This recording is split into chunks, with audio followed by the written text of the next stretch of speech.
I'd like to show you something using these 4 cards. They're not playing cards, they're actually top hats. And magicians used to do a lot of magic with top hats, and we're going to use these 4 hats for this little show. The first thing magicians did is turn the hat mouth up. This allowed them to collect tips while working the streets. The second great idea a magician had about 100 years ago was to snap their fingers and produce a rabbit out of the hat. This ended up being the routine most magicians are famous for. But back then, people in the audience used to wear hats, so they would borrow a hat, snap their fingers, and produce a rabbit out of the hat. Things became difficult later on when people stopped wearing hats.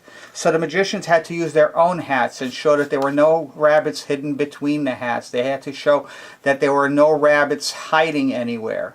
They even had to shake the hat to prove that there was no rabbit hidden inside. But when they snapped the fingers, they would produce a rabbit. So we have 3 rabbits and 1, 2, 3, 4 hats. I could continue producing rabbits to the end of time, but we're kind of running out of room. So instead of producing another rabbit, what I'm going to do is snap my fingers and make one of the hats disappear. So we now have only 3 hats, 1 for each rabbit to claim as their home.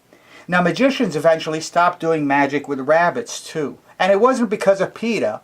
It was because rabbits were basically filthy animals. And when you kept them inside dark places like hats long enough, eventually they started to have babies and multiply until a magician ran out of money feeding them and room to keep them.